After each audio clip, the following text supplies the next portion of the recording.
Bienvenue sur Trace ta route, le podcast des choix audacieux. Je suis Lisa Marie, coach professionnelle. Et ici, tu découvriras du contenu en développement personnel pour t'éveiller et t'encourager à toi aussi oser tracer le chemin qui te ressemble. Alors installe-toi confortablement et c'est parti. Certains duos font basculer le monde et d'autres finissent en fait entre l'accusé. Mais t'inquiète, on va pas parler de meurtre. Aujourd'hui, j'aimerais explorer cette étrange alchimie des duos, qu'ils soient en couple, amis, partenaires, peu importe. Tu vois, cette énergie à deux qui nous permet d'accomplir ensemble des choses qu'on n'aurait jamais imaginées seuls. Un peu comme quand tu mets un mentos dans un verre de coca, tu vois, ça explose. J'adore regarder Faites entrer l'accusé et j'ai remarqué un truc. Ces duos, l'un sans l'autre, il n'y aurait jamais eu de tragédie. Mais c'est lorsqu'ils sont à deux, en fait, l'un a l'idée, des fois l'autre a l'audace, ou parfois l'idée elle naît à deux, mais ils ont besoin des deux pour que naît ce crime. Et j'ai remarqué que cette même énergie, elle existait au sein du couple, en tout cas dans mon couple. Quand tu rencontres quelqu'un avec qui ça match, tu peux découvrir une part de toi insoupçonnée. C'est pas forcément un truc extrême ou fusionnel, mais c'est ce petit truc qui te fait prendre conscience d'une part de toi, souvent celle que tu croyais sombre, et qui, grâce à l'autre, se met à rayonner. Tu vois, dans mon propre couple, j'ai réalisé plein de choses sur moi, enfin sur nous pour le coup. Par exemple, quand j'étais enfant, j'adorais Rocky Balboa, je faisais de la boxe, enfin bref, j'étais un vrai petit garçon manqué.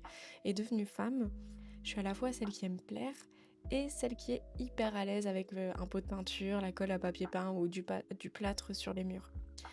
Mais j'avais d'abord pensé que c'était pour prouver mon indépendance et ma force, et grâce à mon conjoint, j'ai compris que c'était plus profond que ça. J'avais un vrai besoin d'être reconnue et validée par les hommes, en fait d'exister à travers leurs regards. Et franchement, se dire j'aime les trucs de mec parce que je suis une femme forte et indépendante, c'est quand même beaucoup plus gratifiant que de se dire j'ai besoin d'être validée. Donc l'explication là, elle me convenait très bien avant. Mais le fait d'être avec quelqu'un qui accueille positivement cette part de moi, celle que j'avais tendance à juger, celle qui faisait écho à des blessures, bah ça change tout. Du coup, cette part, elle devient assumée et donc rayonnante. J'ai appris à l'écouter, à la comprendre et surtout à en faire une force. On a beaucoup communiqué et ça m'a aidé à prendre confiance, mais surtout on a co-créé une relation basée sur le respect mutuel de nos besoins. Et parce qu'on parle bien d'un duo, même si ce n'est pas le cas dans mes anciennes relations, pour lui c'est séduisant. Une femme qui prend la parole, qui prend de la place, qui a confiance. Et sans son caractère face au mien, cette partie de moi, elle n'aurait jamais rayonné. En psychologie, on sait que pour se réaliser, on a besoin d'amour, on a besoin d'appartenance et d'estime. Et le fait de se sentir compris et accepté, c'est essentiel pour combler ses besoins profonds. Sans l'autre, on peut développer des compétences, mais c'est à deux qu'on fait vraiment l'expérience du soi. En fait, la psychologie, elle parle aussi de l'effet miroir. Je ne sais pas si tu connais. Nos relations, elles nous renvoient souvent à l'image de nos propres qualités, défauts, peurs, enfin tout ça. Et Jung, il disait que prendre conscience de cette part d'ombre, grâce à l'autre, ça peut conduire à une croissance personnelle profonde. Donc en fait, on a clairement besoin de l'autre pour rayonner.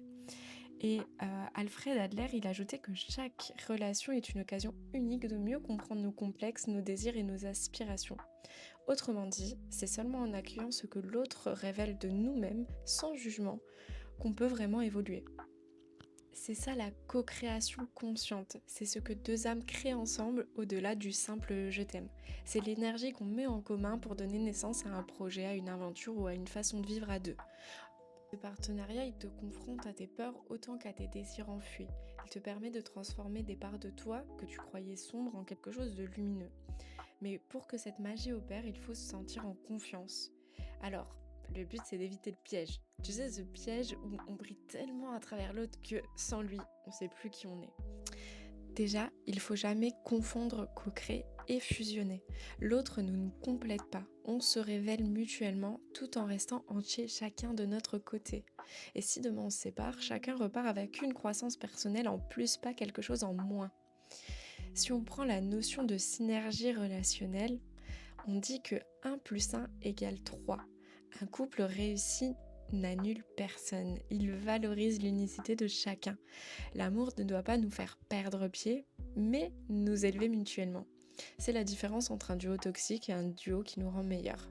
Au final, que ce soit avec un conjoint, une conjointe, un ami, une collègue, un frère, une sœur, la vraie question à se poser, c'est qu'est-ce que cette relation réveille en moi ? Et surtout, qu'est-ce que vous osez créer à deux que vous n'auriez jamais osé entreprendre chacun de votre côté? C'est là que se cache la véritable alchimie humaine, celle qui rend beau ce qui semblait obscur en nous et qui allège nos traumas les plus lourds. Merci d'avoir écouté cet épisode. Si cette réflexion t'a parlé, pense à t'abonner au podcast Trace ta route sur Spotify ou YouTube pour ne rien manquer des prochains épisodes. Et si tu veux soutenir mon travail, laisse un petit like, un commentaire ou partage l'épisode à la personne avec qui tu formes ton duo le plus explosif.